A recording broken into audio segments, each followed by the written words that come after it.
হরে কৃষ্ণ। ভাগবত কথামৃতে সকলকে জানাই স্বাগত। এই ভাগবত কথামৃত যদি আপনাদের ভালো লাগে অবশ্যই চ্যানেলটি সাবস্ক্রাইব করে দেবেন। ভিডিওটি স্কিপ না করে পুরোটা শুনুন, আশা করি ভালো লাগবে। হরে কৃষ্ণ, হরি বল। জয়নিতা আজ 23 তারিখ ফেব্রুয়ারি 2026 সোমবার। প্রতিদিনের অনলাইন সৎসঙ্গ শুরু করার আগে আমি আমার গুরুপাদ পদ্মে শ্রীচরণে অহেতুকী ভক্তি প্রার্থনা করি।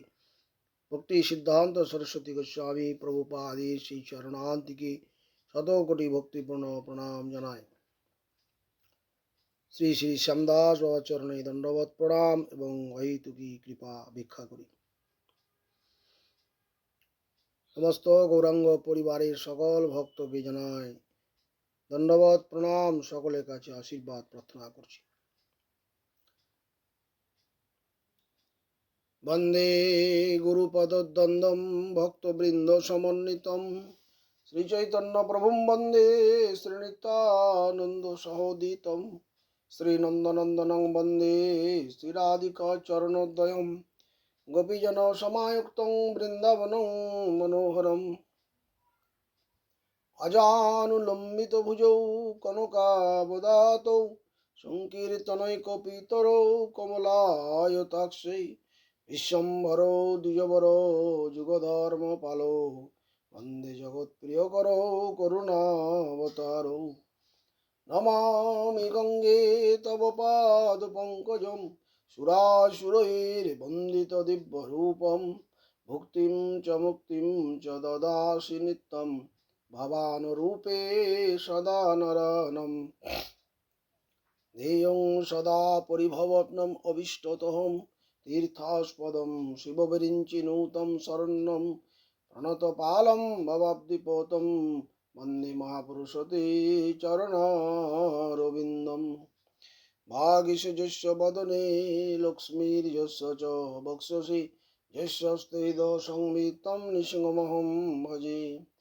गङ्गातरङ्गरमणीयजटा कलापं गौरी निरन्तर विभूषित वामभागं नारायण प्रियमनङ्गमदापहारं वाराणसीपुरपति भज विश्वनाथं श्रीकृष्ण चैतन्य प्रभु नित्यानन्द श्री अद्वैत गदाधर शिवासादि गौरभक्तवृन्द जय रूप सनातन भट्ट रघुनाथ श्रीजीव गोपाल भट्ट दास रघुनाथ नारायणं नमस्कृतं नरं चैव नरोत्तमं देवीं सरस्वतीं व्यासं ततो जयमुदीरये। ओम हरे कृष्ण कृष्ण कृष्ण हरे हरे, हरे राम राम राम हरे हरे। गौरी गोष्ठीपति भक्ति सिद्धांत सरस्वती ठाकुर प्रभुपाद परमहंस जगद्गुरु জানাচ্ছেন যে তার উপদেশামৃতের মধ্যে যে আমাদের ভগবানের যে দর্শন, ভগবত দর্শন আমাদের কিভাবে হবে, কি করলে আমরা ভগবানের দর্শন পাবো। প্রভুপাদ বলছেন তার রাস্তা কি, কোন উপায়ের দ্বারা আমরা সেই ভগবত দর্শন লাভ করব। প্রভুপাদ বলছেন ভগবান শ্রীহরি নির্গুণ বস্তু, মায়াতীত বস্তু, তিনি গুণ তাকে কোনো স্পর্শ করতে পারে না। শ্রীহরি সেই যে হরি, সেই নির্গুণ বস্তু, তাকে প্রাপ্তির জন্যে, তার সাক্ষাৎকারের জন্যে একমাত্র রাস্তা হচ্ছে কান। কান চাই, কান কান কান দিয়ে আমাদের দর্শন হবে, চোখ দিয়ে নয়। প্রথমে চোখ দিয়ে হয় না, প্রথমে চোখ দিয়ে আমরা খারাপ জিনিস দর্শন করি, নোংরা দুর্গন্ধ পচা গলা দেহ আমরা দর্শন করি। এটাই হচ্ছে আমরা এই চোখ দিয়ে ভগবানকে নেত্রে দেখতে যাই, আমরা ধামে যাই, বিগ্রহ দেখতে যাই, মন্দিরে যাই, ঠাকুর দেখব। কি দেখি আমরা কোনোদিন ঠাকুর দর্শন করতে পারবো না। ওইভাবে আমাদের নেত্র অত্যন্ত খারাপ, নোংরা। সেই যতক্ষণ পর্যন্ত কেন খারাপ বলছেন আপনি? আমার নেত্র খারাপ? হ্যাঁ, খারাপ। কেন ভগবান বলছেন ৩টে গুণ আমার রয়েছে। এই ৩টে গুণ থাকলেই আমি খারাপ হতে বাধ্য। এই ৩টে গুণ যতক্ষণ থাকবে আমার গুণের ক্রিয়া হবেই। নাহলে ভগবানের বাণীটা মিথ্যা। গুণের ক্রিয়া। তাহলে গুণের ক্রিয়া যদি হয়, নির্গুণ যতক্ষণ আমি না হতে পারবো ততক্ষণ ভগবত দর্শন হয় না। এই জন্যেই বলছেন সাধু গুরু বৈষ্ণবকে চিনতে গেলে আমাদের একমাত্র রাস্তা হচ্ছে কান। খুব ভালো করে আমাদের জানতে হবে সাধুর যে হরিকথা, বৈকুণ্ঠ কথা, ভগবানের জগতের কথা, এই জগতের কথা নয়। বৈকুণ্ঠ কথা এই জগতের কোনো কথা নয়।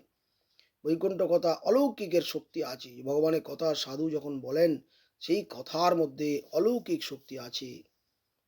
সেই কথা যার চেতন হৃদয়ে প্রকাশিত, হৃদয় যার হৃদয় খুব ভালো, হ্যাঁ, স্ফুটিত হৃদয় খুব ভালো, সেই হৃদয়ে সেই হরিকথা যখন যায় তখন সেটা কাজ হয়ে যায়। চেতনমুখ যখন তার হবে তখন তার কৃষ্ণ উন্মুখতা জাগবে, কৃষ্ণকে সেবা করার জন্য সে উদ্গ্রীব হবে। এই জন্যই বলছেন যে যে শব্দ বৈকুণ্ঠ থেকে এই জগতে এসছে সেই শব্দ আমাদেরকে বৈকুণ্ঠে নিয়ে যাবে।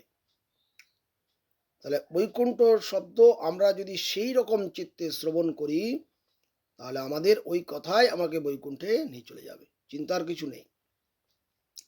কিন্তু আমরা সেই কথাকে আমরা সেইভাবে গ্রহণ করতে পারি না। আমরা ভাবি এই জগতের কথাই মনে হয় সাধু বলছে। এই জগতের কথা শব্দ, এই জগতের যে শব্দ সেগুলো আমাকে নরকে নিয়ে যায়। এই জগতের সংসার, জগতের কথা, আন কথা, গ্রাম্য কথা, এগুলো আমাদের খুব ভালো লাগে। এটাই স্বাভাবিক, কারণ আমি তো গুণের মধ্যে রয়েছি। ওই জন্য এই কথাগুলো আমাকে খুব ক্যাচ করে, কানের মধ্যে সহজেই প্রবেশ করে। কিন্তু যখন ভগবানের হরিকথা হয়, সাধুর হরিকথা হয়, তখন সেই কানটা সেদিকে যায় না। এটা হওয়াটাই স্বাভাবিক। এই জন্য দরকার হয় উন্নত সাধুর মুখে হরিকথা। উন্নত সাধুর মুখে হরিকথা শুনলে সেটা আস্তে আস্তে চলে যাবে। চৈতন্য মহাপ্রভু বৈকুণ্ঠের কথা বলবার জন্য এই জগতে এসেছিলেন। স্বয়ং ভগবান, তিনি সেই ভগবানের বৈকুণ্ঠ ভগবান হয়ে তিনি ভগবানের কথা বলছেন। হ্যাঁ, তিনি ভগবান স্বয়ং, তিনি আবার ভগবানের কথা বলছেন। তো সেই পরম যে কৃপাময় এসেছিলেন, দুর্ভাগ্যবশত আমাদের কানে সেসব কথা যাচ্ছে না। সেই সমস্ত কথাগুলো আমরা শ্রবণ করে এক কানে ঢুকোই, এক কানে বার করে দিই। যারা ভাগ্যবান তারাই মহাপ্রভুর কথা বুঝতে পারেন, সাধুর কথা বুঝতে পারেন। সাধুর কথা অতি সহজেই বোঝা যায় না। সবাই শুনছে বলেই যে সবাই সেটা বুঝবে এরকম নয়। কোনো ভাগ্যক্রমে আমরা যদি ভগবানের সেবা করার জন্য প্রবৃত্তি বিশিষ্ট হই তখন আমাদের কানে সেসব কথা যাবে। আমরা যদি ভগবানের জন্য সেবার জন্য প্রবৃত্তি বিশিষ্ট হই, সেবার জন্য যেন উদ্গ্রীব হব, আমরা আমাদের আতন্তিক একটা চেষ্টা থাকবে, তখন এই সমস্ত কথাগুলো আমাদের কানে আমাদের যাবে, আমরা বুঝতে পারবো, ধরতে পারবো। তো এখন কথা হলো যার যে অবস্থা, যার যে সেই অবস্থায় উন্নীত হতে হবে। যে অবস্থায় যে আছে তার থেকে উন্নত হতে হবে। আমি যে অবস্থায় আছি সেখানেই থাকবো, এটা বুদ্ধিমানের কোনো কার্য নয়। আমাদেরকে ভালো হতে হবে, জীবন্ত সাধুর কাছে চেতনময়ী বাণী শুনতে হবে। ভগবানের কথাটা অচেতন নয়, ভগবানের কথাটা চেতন, সবসময় চেতন, চেতনময়ী বাণী শুনতে হবে। যে মুহূর্তে আমরা প্রকৃত সাধুর কাছে হরিকথা শুনবো না, নিষ্কপট সাধু সেবা করব না, সেই মুহূর্তে মায়া আমাকে গ্রাস করবে। এ কোনো উপায় নেই। আমরা সাধু ভগবান থেকে দূরে চলে যাব, ভালো থাকবো, এটা নয়। আমরা যতটা দূরে যাব ততটা মায়া আমাকে গ্রাস করবে। মায়ার কাজ হচ্ছে দুঃখ দেওয়া। ওই জন্যেই প্রকৃত বুদ্ধিমান, খুব সৌভাগ্যবান ব্যক্তি এটা বুঝতে পারে। অতএব আমাদের কর্তব্য হচ্ছে কোথায় হরিকথা হচ্ছে, সত্যি সত্যি চেতনময়ী কথা হচ্ছে, প্রকাশ হচ্ছে, সেদিকে নজর রাখতে হবে, মনোযোগ রাখতে হবে। আর প্রভুপাদ বলছেন লিভিং সোর্স, সেবনমুখ কর্ণ আমাদেরকে গ্রহণ করতে হবে। সেবনমুখ কর্ণ দিয়ে হরিকথা শুনলে চেতন বৃত্তি উন্মেষিত হবে। সেবনমুখ কর্ণ মানে হচ্ছে সেবা করার সঙ্গে সঙ্গে নাম করা আর হরিকথা শ্রবণ করা। আমি শুধুই হরিকথা শুনবো আর সেবা করব না, এটা নয়। সেটাকে সেবনমুখ কর্ণ বলা হয় না। সেবনমুখ কর্ণ আমার সেবার দিকে নজর, সবসময় পরিপাটি সেবা, ভগবানের সেবাতে সবসময় চিন্তা, কিভাবে ভগবানের সেবা হবে, কিভাবে ভগবানের সুখ হবে, এইরকম একটা চিন্তার মধ্যে যদি হরিকথা শ্রবণ করি তাহলে সেটা কাজ হবে, উন্মেষ লাভ করবে, আস্তে আস্তে ধীরে ধীরে অগ্রগতি হবে। তখন চিত্তে আমাদের আনন্দ আসবে। সেই আনন্দটা হচ্ছে আসল আনন্দ, ভগবত অনুভূতি সেটাকে বলছেন। এটা হচ্ছে ভগবত দর্শন। তো শ্রৌত পথে, শ্রবণ পথে ভগবত দর্শন হয়। শ্রবণ পথ হচ্ছে আসল, শুনতে হবে। এই শোনাটাতেই আমাদের মুশকিল। খুব কম জন আছেন যে ভগবানের কথা শ্রবণে খুব নিষ্ঠা সহকারে শ্রবণ করে থাকেন। যারা ভগবানের কথা অত্যন্ত গভীর নিষ্ঠার সঙ্গে শ্রবণ করেন তাদের হওয়ার সম্ভাবনা রয়েছে, প্রভুপাদ বলছেন। এছাড়া অন্য কোনোভাবে ভগবত দর্শন হয় না। আমরা ভগবানকে মন্দিরে যাব, খুব ভালো করে সাজানো আছে, খুব সুন্দর, ভালো লাগছে আমার, আমার ভোগের জন্য ভগবান আছেন, আমার ভোগের বস্তু ভগবান নয়, আমাদের খুব ভালো লাগছে ভগবানকে দেখতে, এটা ভগবত দর্শন নয়। এই নেত্র দিয়ে ভগবানকে ওরকমভাবে মন্দিরে, মঠ মন্দিরে গিয়ে ভগবানকে দেখব, গুরু বৈষ্ণব কেমন, তার কথা কেমন, তিনি কেমন জ্ঞানী, কেমন বুদ্ধি আছে, তিনি অনেক ভাষায় বলতে পারছেন কিনা, এরকম বিচার। এই বিচার নিয়ে সাধুগুরু বৈষ্ণব দর্শন হয় না। সাধুগুরুকে চেনা বড়ই শক্ত, সাধুগুরু অতি সহজে ধরা দেয় না। তো শ্রী নাম কীর্তন, এই যে নামের ফল, প্রভুপাদ বলছেন, এটা আমরা কালকে শ্রবণ করবো, আজকে তো টাইম অতিক্রান্ত। নামের ফলটা কি, নাম কীর্তন করলে কি হবে, এটা আমরা কালকে শ্রবণ করব। পঞ্চাকল্পতরুভ্যশ্চ কৃপা সিন্ধুভ্যেব চ পতিতানাং পাবনেভ্যো বৈষ্ণবেভ্যো নমো নমঃ। হরে কৃষ্ণ। বহুত বহুত ধন্যবাদ। ভিডিওটি ভালো লাগলে অবশ্যই কমেন্টে জানাবেন।